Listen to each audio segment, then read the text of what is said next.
my call is for 6 to 7,000 on the S&P this year, and probably by the end of the summer. I'm calling for something that's unprecedented in terms of it's called a melt up for a reason. We're at the end of a 41-year secular bull market that started in August of 1982. And I believe we're coming to the top of that this year. That last stage of that is probably going to be vertical. The market may be heading towards a melt-up phase. What exactly does this mean, and how should you be positioned? We're here to examine this in the general macro environment with David Hunter, Chief Macro Strategist at Contrarian Macro Advisors. David, I followed your work for a while. I'm happy to host you here on the David Lynn Report. Thank you for being here. Yeah, hi, David. Nice to meet you. Nice to meet you as well. You're telling me offline, you're calling yourself, sometimes you call yourself the Contrarian's Contrarian, and throughout your career, your very long career, you've realized it's been more profitable to be contrarian when the timing calls for it. Before we get into your outlook, tell us a little bit about your philosophy on investing. Sure. The contrarian nature of this comes from the fact that markets are very much psychology. There's, fundamentals matter a lot, but so does psychology. And what I've found through my 50 years of doing this is that major inflection points, meaning tops and bottoms, it really pays to be on the other side of the crowd. So at bottoms, the majority of investors are bearish. They're kind of caught up in the bearish tape. And at tops, the exact opposite. They're typically quite bullish. So I tend to turn that around. In the middle, I can be consensus. There are times when, I'm not any different than the consensus out there. But the times when I'm most likely to be very opposite to the crowd is at those tops and bottoms. And, you've seen that in the last year. Certainly last October, people were assuming we were going below 3,000 on the S&P, or at least down to there. And I was quite bullish. And we're up from there, 600 points, 700 points. And I think, now maybe you're going to start seeing some of that sentiment move towards the bullish side. But up until now, really, people have been fighting the tape and not really believing this was anything but a bear market rally.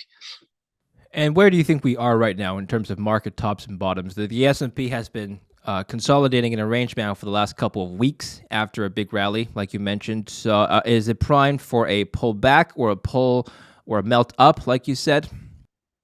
Yeah, my belief is that we got into a very tight range very recently, and yesterday broke out of that tight range and again followed through today. So I think the likely path from here is up. Certainly the last few weeks, the focus has been on the debt ceiling and concerns of a default. I think the news this week that sounds less likely is cheering the market a bit. At the same time, the economy is stronger, and actually people are worried that the Fed is, and Fed commentary is telling them that we may not see a pause here. We're still caught in that. Is the Fed ready to pause or is it not? The market expects a pause, or believes the Fed should pause. The Fed officials themselves don't sound like they're quite so ready to pause. So that's still holding the market down a bit, I think. But ultimately, I think in the next couple months you're going to see a pretty strong market, and I think it's starting now. The dominant theme of 2021 was stronger inflation, and that persisted throughout the middle of last year until we had a peak of 9.1% on the CPI, headline CPI. What do you think is the dominant investment theme this year, David? Yeah, I'll put it this way. I believe deflation is the bigger risk than inflation. Obviously the Fed would disagree with me right here, but I do think that you're looking at a lot of signs, and this has been my theme for quite a while, that the Fed has over tightened, and because of leads and lags, they're likely to stay the course too long on the tight side. That's been their MO for many cycles, and send us into certainly a recession. And my argument is that with the leverage in the system today, which is unprecedented, it's far beyond anything we've seen in previous cycles, that leverage combined with a Fed policy mistake of going too far on the tight side is not only going to cause a hard landing, it's going to cause what I call a global deflationary bust, meaning it will not just be here in the US, it will be global because the other central banks are doing the same thing. And because of the leverage, what would normally be a recession will be something worse. So global bust to me means something worse than 2008-9. We almost saw a bust in 2008-9 when the commercial paper market froze up. But they kind of the policymakers acted just in time and kept it from going over the cliff. This time, because of that leverage and because of a Fed that really seems not to understand the risk, I do believe we're probably going to go over that cliff, and that means pretty possibly the worst financial crisis in history, combined with a pretty serious recession. Okay, I want to come back to those very strong words that you just made at the end of that sentence. But first, when you say global deflationary bust, just to clarify, do you mean outright deflation or disinflation, which is just slower inflation? Deflation. Yeah, we have not had true deflation. We've had maybe a very technically slight deflation in a couple cycles in the past, but we really haven't had deflation since the Great Depression. So I'm not saying this lightly. When I say deflation, I mean actual negative price change. Now, is this deflation going to be coupled with economic growth, which is to say that we'll still have steady incomes, people will still be gainfully employed, or do you think this deflation will happen during a time when the opposite of what I just said will happen? Oh, yeah, it's very much the opposite of that. We're talking about perhaps the worst recession in the post-World War II era. So it'll be, unemployment will be rising. Probably, I don't know if it can get to double digits given what we're dealing with here, but I think a sharp rise in unemployment. You will see a sharp contraction in the economy. You'll see negative consumer spending, and certainly, business confidence is quite negative already. You're going to see a pretty tough economy across the board. And tell us about how you came to this conclusion. I mean, certainly we've had periods of very strong economic contractions in the past, and each time was slightly different. What led us to where we are now, such that you would be calling for the worst recession or financial crisis in history? Yeah, it's a period of time where we have kind of several things coming together. The pandemic caused some very big changes in terms of policy. So we had 5 trillion printed, right? 5 trillion coming out of the Fed. We had similar coming out of the government in terms of expansion of the debt and expansion of the fiscal side. And that led us to, if we all step back and remember, that second quarter of 2020, we shut the economy down completely, not only here, but across the globe. That then led to this huge response from the policymakers, gave us a recovery that is still ongoing. But it also put in a lot of excesses that we have not seen before. As a result, what you have, and to simplify it, we are at 300 trillion in global debt. 300 trillion. Just a couple of years ago, prior to the pandemic, we were at 250, and that was extreme. So we're seeing debt grow substantially in a very short period of time. We had the balance sheet, the Fed's balance sheet, going into the 2008-9 decline was at 875 billion. We're now at 9 trillion. I mean, we're talking about numbers, the increases in some of this stuff that is unprecedented. So you've got massive money that went in the last couple of years, massive fiscal stimulus that happened in the last couple of years. So it gives you the impression that the economy is okay, right? The soft landing, everything's okay. And even right now, every time we think we're heading for recession, the thing kind of ticks up. So right now, the Atlanta Fed is talking about a 3% second quarter. They that can change very quickly based on data, but they are kind of the current, they give you the current outlook. And it looks like second quarter is going to be stronger than first quarter. And we're all sitting around saying, based on leading indicators, based on what rates did, based on the banking crisis, we should be in recession very shortly, if not already. And yet the economy keeps showing resilience. So you've got policymakers worrying about inflation, worrying about the economy, and thinking the economy is stronger than it is underlying. And I think it's leading to what will ultimately be a even bigger policy mistake. What I say could be the biggest policy error in history. And again, I focus on the US, I focus on the Fed, but the truth is the ECB is doing the same thing. Everybody but the Bank of Japan, I guess, is doing the same thing. So this will be a global policy error of tightening, because of leads and lags, and the leads and lags, can go 9 months or a year. They're almost guaranteed to go too far.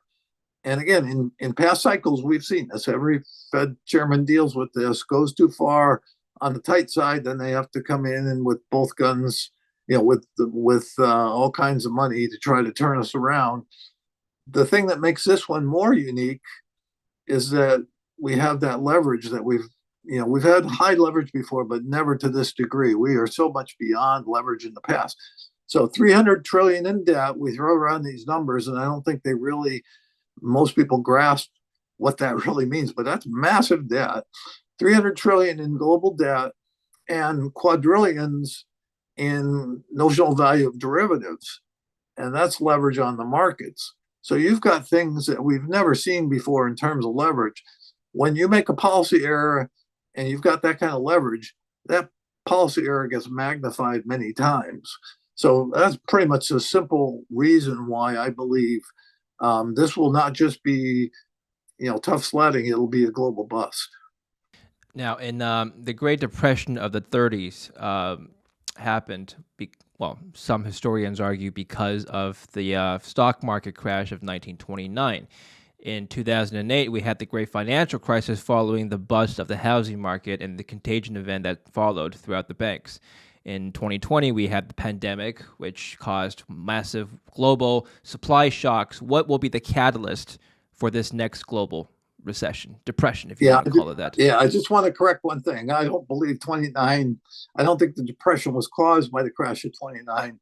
The crash of 29 basically preceded it, as markets precede. They predict what's coming. So markets are leading indicators. So, and I think you'll see that again. Just to kind of curious, so it's not confusing. I am calling for a melt up. I am calling for a rise to substantially higher highs. But following that, I'm also calling for an 80% bear market. So that bear market will precede the bust, or will be beginning before the bust and then continue into the bust. So it's going to be a big up and a big down. What will cause it? It's all the excesses. I mean, it's the excessive debt, it's the excessive derivatives. It will be ultimately the policy errors on both the Treasury and the Fed side, but particularly the Fed. It'll be this tightening that should be reversed now, because of everything that's going on, and because inflation is a slow thing to, it comes down, but it comes down with a lag. They're focused on month-to-month inflation. They're saying, well, CPI is still, elevated. Yes, it's come down, but it hasn't come down far enough. The problem is CPI is a laggard. It'll come down over time. By the time you realize, if you're going to do it month to month, by the time you see what you're looking for, it's too late. You've already crashed the economy and crashed the market, crashed the financial system. So I believe the the regional bank crisis that we've just gone through and are in the midst of, I believe that is the first shot across the bow that they've gone too far. That's a warning sign, a warning signal that they should be letting up. And yet, when you hear their rhetoric, when you hear the speeches, they're still sending a clear message that they don't believe it's time to let up yet.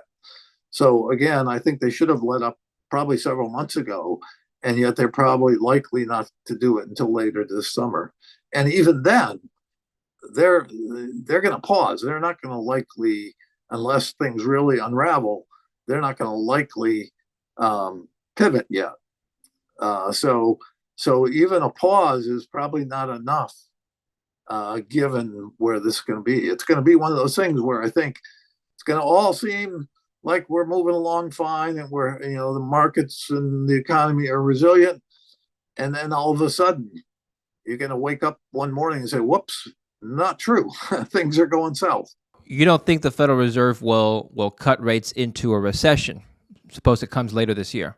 They'll cut into a recession, but I think they'll be slow to do it. So I have no doubt. I mean, I'm calling for a probably negative rates on the Fed fund rate and short rates, negative rates in the bust. When the bust hits, and that's primarily a 2024 thing, it could start this year, but it's going to be all of 2024. I expect when that hits, that ultimately rates will move, the 10-year will move to zero or below, and the shorter rates will move definitely into negative territory. And the long bond probably gets down to even 0.5% or maybe below that. So I'm talking about rates coming down to lower lows in this bust. But before we get there, the Fed's going to be they're propping up rates. They're holding them artificially higher. Now, you were calling for a global deflation. Do you think there is a risk of inflation reigniting if the federal funds rate drops? Well, let me, to carry this forward, the bust is probably, I call it a bust to differentiate it from a depression. It'll be, probably feel like a depression while we're in it, but the bust will probably not last much more than a year. And so by 2025, we'll be moving back into a recovery.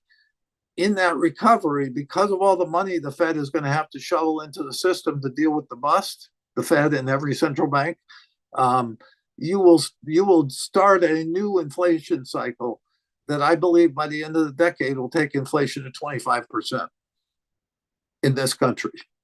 So by the end of the decade, is that what you said?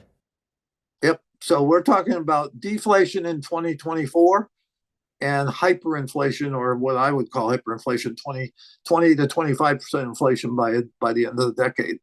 So, and the reason for that, we haven't even discussed this, in the bust, the Fed will have, and all central banks will have no choice. There'll be a free falling financial system, meaning bank failures, et cetera, dominoing around the world. The only policy response that can move quickly to deal with that is massive money. You will see the Fed balance sheet probably expand to $30 trillion or more. 30 trillion.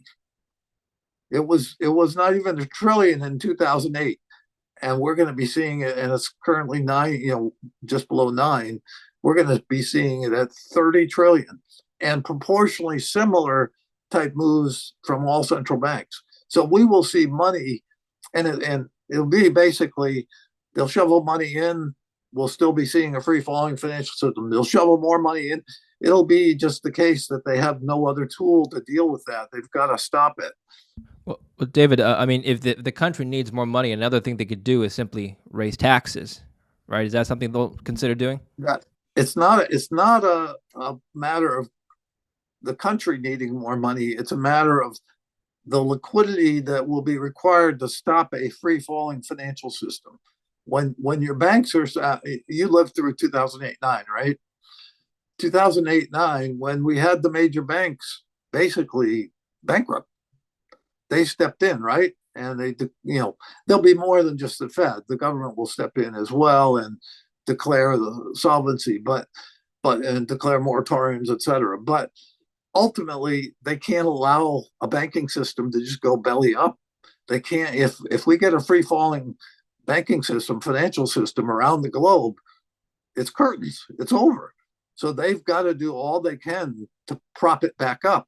That's where it's a liquidity thing. It's pumping liquidity into the system to stabilize the system is what will happen. and it won't stabilize easily once we get to that point. So it's going to take a lot. Now I'm throwing out numbers. I obviously can't know how much it will take, but I'm giving you an idea of what I think it will take to stabilize the system. Okay, so let's go back to this 25% inflation rate. Again, we're throwing out numbers, but you gave us a scale of how bad this next inflationary cycle could be by the end of the decade. First of all, for the consumer and then for the investor. For the consumer, what does that mean for their livelihoods? How is their standard of living going to keep up? Are you assuming then wages will go up by 30%? Yeah, that's unfortunately, think about it. If we have a global bust, the consumer and consumer wealth is going to get hit very hard, right? If I'm talking about an 80% decline in the stock market, probably a 30% decline in home prices, the consumer is going to be in rough shape coming out of the bust. And then, the first year or two out of a deflationary bust, inflation is going to come back very slowly. But by the third year, I think you'll be, high single digits on the way to double digits. And then by the fifth or sixth year, the end of the decade, you're looking at, like I said, north of 20%.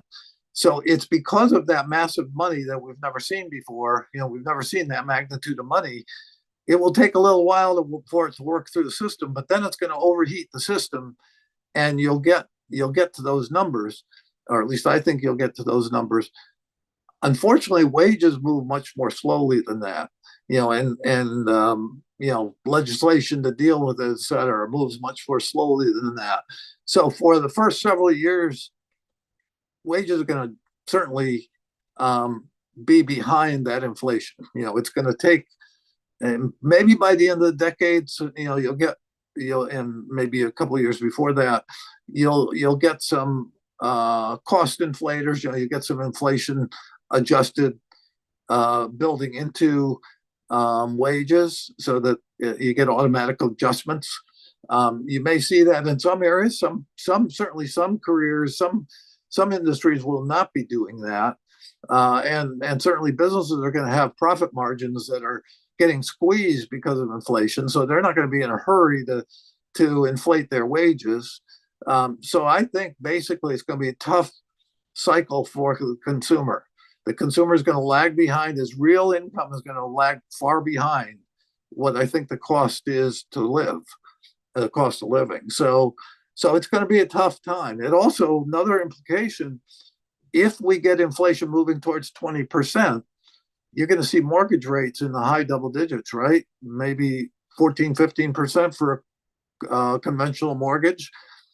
If you go from, 5 or 6% mortgage rates, and actually in the bust, they could get back down towards 2%. If you go from that to 15% mortgage rates, what does that do to home prices and affordability for homes? It really hits that hard because, the interest rate's the biggest component of the mortgage. So I think real estate and housing is going to get hit hard. It's going to lag certainly in the next cycle. People think real estate is an inflation hedge, but because so much of the purchase of a home is surrounds a mortgage, if mortgage rates rise dramatically as I'm expecting, I don't think real estate and home prices are going to keep pace with inflation at all. In fact, I think they go the other direction. Well, what if household formation continues to go up and people are higher, homes are in higher demand over the next decade? What's going to happen then?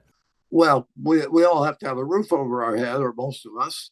So certainly there'll be people looking for a place to live, but it doesn't mean you have to own a home, right? That's not a given. That's not a foregone conclusion. I think affordability is going to be such a big issue that that's a far bigger determinant, I think, of home prices, whether they can afford it or not. The government may step in and do things to make it easier, just like they did with the current fees, where they're subsidizing the less creditworthy. So they'll do things like that, and they'll be subsidizing interest rates, perhaps. But this is a huge move in rates. I don't know that anything can offset that. So I would just caution that we've had many decades where home prices have ratcheted up cycle to cycle. I don't. I believe the prices, the peak we saw in housing this past year, is probably going to stand as a high watermark for decades to come. Certainly a decade and maybe decades. I just want to touch on home ownership real quickly before we move on. Do you think that ownership of homes is an important indicator of economic health for a country? Recall that 40 years ago, the boomers, who were my age back then, on average, their percentage of home ownership on a per capita basis was higher than the younger people of today. How do you think that Yes. will change generational income, wealth, spending patterns, and general prosperity? I'll answer it this way. I think we have seen home equity serve as a big stimulus to consumer spending, through all generations. Those that own homes and homes that have appreciated of late have used that home equity, particularly when rates were much lower, to take money out of their home and kind of exceed their income to spend beyond their means. That game is probably going to be over if I'm right about where rates go. So I think that's tough. I mean, do it's a hard thing. I'm not wishing any of this on the younger generation, but I just think we kind of have grown complacent about you know how how homes are something that's just a rite of passage. You should own a home, and it's worked for several decades. Unfortunately, I think we're coming upon the end of what I describe as a super cycle, which is a cycle, the big cycle between two depressions. The Great Depression being the last depression, and the next depression probably being in the 2030s. So we're in the last decade of a super cycle. I just don't think what has worked in the past, or what has been um, kind of the trend of the past, is necessarily what the next several years is going to look like. And I think people need to understand the risks, because if they don't, they could get into bigger trouble. Now, David, how would you evaluate the standard of living today versus, let's say, 50 years ago when you first started your career? Better or worse? Worse.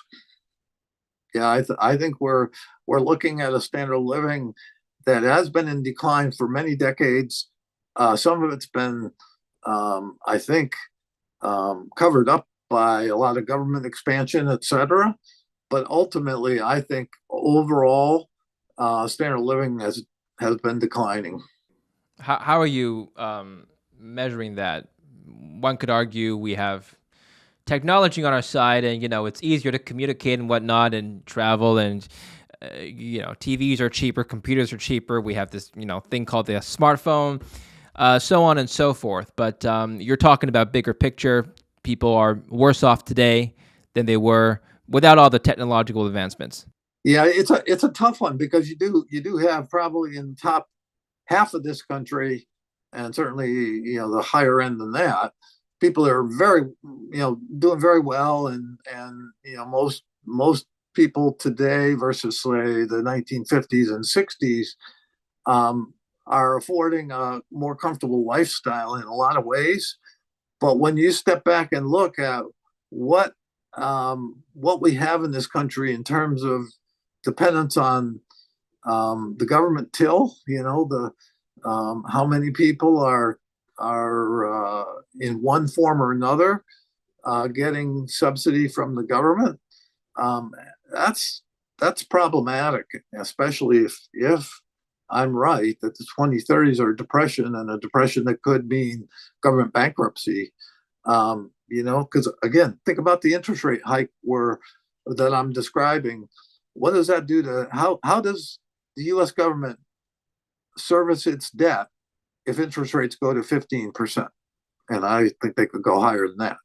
So, I mean, it's not a. I don't know how you solve that equation. It's not solvable. They get more debt to pay the interest. That will be their first approach. Okay, so when we come out of the bust and rates are down in the low single digits, they're going to be able to float more debt to cover more of the servicing costs. But as inflation moves up towards double digit, that game ends very quickly because you just you can't keep up with it's the mice in the on the wheel. You can't keep up with it. You're floating debt that's leading to more of an overheated economy, that's leading to more inflation, that's leading to higher interest rates. Ultimately, I think by 2026 that game's over, and 2026 or 27, the Fed basically the Treasury will have a very hard time expanding its debt. There'll be nobody that's going to look at that fiscal situation and say, "Oh yeah, I feel that the U.S. Treasury securities are secure." I think as we approach the end of the decade, we're going to have a hard time accessing the capital markets. It just the equation doesn't work. But you think our sovereign credit rating will get downgraded? Oh, for sure. As will most. We're not. This is not just the U.S. This is global. This is the end of a super cycle. We have. It's a Ponzi scheme. We have been living on our debt, ever higher mountains of debt for decades, and it reaches a point of no return. I think in this decade, in this next, 6 or 7 years. Let's suppose double-digit inflation hits us. We are assuming that interest rates will rise. Aside from raising the rates, what other policy tools do governments have to combat high levels of inflation? Yeah, well, it's cranking down the money supply. It's shrinking the money supply that ultimately will have, and they'll put in. Unfortunately, you'll see. And by the way, just stepping back and answering the other question, if we're so well off, think about how universal income is becoming ever more a popular proposal, right? We're seeing states talk about it. We're seeing the government, federal government talk about it. So in terms of standard of living, we shouldn't be. If we're really that well off, we would not be seeing universal income as a you know thing that is being pushed. So, but anyway, going forward to what will happen when inflation moves up to counter it, you will certainly see the Fed having to tighten at some point, but that'll come down the road. Several years into it, you will probably see um, uh, some sort of they'll try. They've tried it back in the 70s and 80s. They will try to put caps on prices and think that always ends up with even higher prices. If you try to fight the markets on this and put caps on things like oil or whatever, ultimately it'll break through that and it'll fail. So I there's certainly going to be some sort of limits put on things, but I don't think they're going to work. Now, for the investors, what does this all mean? And you were calling for a melt up in the short term. So I guess we should still be invested for now, is what you're saying? Yeah, I don't make I don't give advice, so I'll leave that to others. But what I can say is that my call is for 6 to 7 thousand on the S&P this year, and probably by the end of the summer. Could stretch out. My mo is that I put possibilities out there, and they just keep extending. So this is a big cycle, but I'm calling for something that's unprecedented in terms of it's called a melt up for a reason. We're at the end of a 41-year secular bull market that started in August of 1982, and I believe we're coming to the top of that this year. That last stage of that is probably going to be vertical. So it might take, it's taken its time getting to the old high of 4,800. But I think once we exceed that 4,800, you're going to see a very fast ramp up. And because so many people are bearish and are assuming that we have to go lower before we go higher, I think at some point, as the tape keeps moving up, you're going to see momentum build, and you're going to see that the markets are fairly thin, meaning with everybody on one side of the boat having been bearish and now turning bullish. I think you're going to see a very rapid move into the market as people say, I got to reposition back bullish. And I think you're going to find that prices move up rapidly because there's, everybody's on one side, meaning they go from all sellers to all buyers. And so it won't last long. It's a final parabolic blow off. And then I think we got to deal with the bust, and the market will start discounting that. Okay. And during a period of double-digit inflation, whether it be 15 or 25%, which assets do you think could survive that? Yeah, great answer. Great question. I believe the next cycle will be dominated by commodities, and I believe gold and silver are. I'm calling for gold to go to 20,000 by the end of the decade. I think it can go to 3,000 this year. I'm calling for silver to go to probably 400 or 500 by the end of the decade. Oil could be at $400 or $500 a barrel by the end of the decade. Um, and copper will be through the roof. Natural gas will be through the roof. All commodities, ag commodities will see substantially higher highs than they've ever been. We will see a commodity cycle unlike any we've ever seen. I think commodities will be the game in town. And I think if you're in indexes, if interest rates go from 0 to 15% over a 5 or 6 or 7 year period, indexes are very much driven by PE multiple expansion, or have been in this last 41-year bull market. If you get the reverse of that, you're going to see PE multiple shrinkage, contraction. And so indexes are going to have a hard time getting back to the highs of this year. So I think the highs we set this year in this final blow off will probably be the highs for decades to come. And that, so there'll be an opportunity in sectors of the market, commodities being the most, commodity producers being one of the big ones, but also things that feed the commodities, like the miners need equipment, so the equipment makers will do well. Industrial in general will do well. What will probably lag will be consumer, but whether it be consumer basic or consumer discretionary, I think the consumer is going to have a hard time.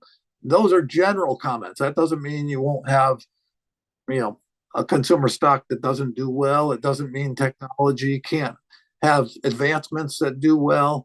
But in general, it will be the commodity sector. And by the way, semiconductors are a commodity.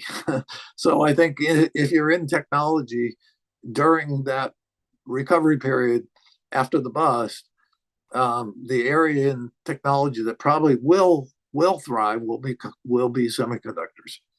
All right. Well, finally, David, I'd like to learn. Well, we would like to learn a little bit more about your work. So, where can we find your writing and your thoughts?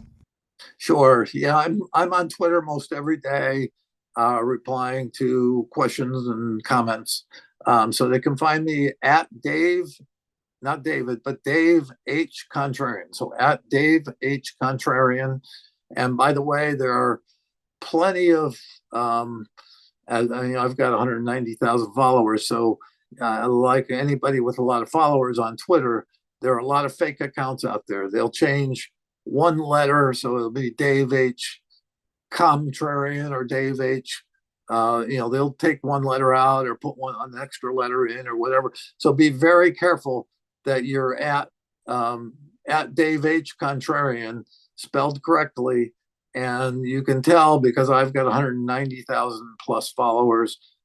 These other folks, these fake accounts, are lucky if they have a few hundred. So it's unfortunate. Twitter doesn't seem to do anything with these, but just to make people aware, there's a lot of fake accounts out there in my name. And I do have an investment letter that I put out quarterly. It's a macro letter. I've been writing it since the year 2000. Most of it back then was for institutional clients, but I've expanded to retail in the last few years. And it does come with a subscription cost. So if people are interested in that, they can direct message me and I'll give you details about it. It's, I give a lot away for free on Twitter, but my quarterly letters kind of spell everything out in a bigger picture way. I understand. And being a contrarian, you must get a lot of people who disagree with you. Certainly, you must get some mail. How do you stay the course? Is my question. Yeah, well, I've been doing it for 50 years, and that's why I call myself a contrarian. I'm very comfortable being alone, and I expect the disagreement. I thrive on the disagreement. I don't mind that people think I'm nuts. I don't mind that people uh you know get upset with my call, and they do. They just think I am totally off. So it's just kind of something if you've grown up with it, it kind of comes with the territory. And when people get nasty, I will block them. I certainly get a lot of trolls that come in and get nasty, and there's no need for that. So I will block people. I try to be patient with people and understand that a lot of them are just reacting to thinking I'm totally wrong, and that's okay. It's the when they take it beyond that where they'll get blocked. Let me just close off on this statement. I think a lot of people might. I'm just speculating. A lot of people might be reacting to the fact that you're predicting bad news. Nobody wants bad things to happen to themselves or their families and whatnot. Certainly, you have some good news for the audience. I mean, is there a glimmer of light in any of this of what we discussed today towards the end of the decade and beyond? Yeah, actually, I'll correct you and say most of the people that troll me and get nasty think I'm all wet about the melt up. I'm calling. Oh, Keep in okay, mind, keep in okay. mind, there's almost nobody out there thinking we're going to get to new highs, and I'm not just saying new highs. I'm saying 6,000 or 7,000 this year. So they think I'm nuts. They think it's totally, and they think I'm doing it for. So they agree with you on the financial crisis aspect, but not on the melt up part. Or maybe, yeah, to some extent they or maybe they're not focused there yet, but Right. Okay. yeah, yeah, that's a funny, because I'll say this quickly. I was calling for a melt up in 2020. In March 2020 I called for a move to 4,000 when the market was 2,200. And nobody was bullish in March 2020. Everybody got very bearish then, and I was bullish. And the melt up basically happened. We more than doubled the market in 21 months. And so people say, well, we had the melt up. You're calling for another, you're calling for a melt up. We already had. And I go, yes, we had a melt up. This is the final blow off to the market. And back in the end of 2021, before we went into the bear market in 2022, I said, we're going to correct. People at that time were criticizing me for saying the market's going to correct. At December of 2021, when the market was at all-time highs, they looked at me and said, I don't think we're going down. And I was the big bull, so I was turning a little bit. When the market got hit in 2022, when I started turning more bullish again, they go, I now agree with your bust, but I don't agree with your melt up. So it's always they're with the trend. They want to be with, so right now they think my melt up is wrong. They see the argument for the bust. They can't see the argument for the melt up. At the top, if we do see 6,000 or 7,000 on the S&P, they'll be all in. The market will be, most investors will be bullish, and they'll be criticizing me for saying, no, the market's about to head directly south. And we're about to head into a bust. So it's kind of the plight of a contrarian, is that at those big inflection points, I'm always going to be viewed with skepticism. Well, we'll certainly have you back on during the next inflection point for you to give your views. Final question, and we'll close off. What would change your mind about the melt up? Yeah, certainly. If I think we probably aren't. If we go to new lows here, I'm wrong. If we go below that 3,500, I'm wrong, and I don't think if we even head close to that, I'm probably wrong. So that would be one. It can't. If the economy turns south here and gets pretty ugly, the market's probably going to be ahead of that, so they probably coincide. But that too. I will say the melt up can happen while the economy is not doing well.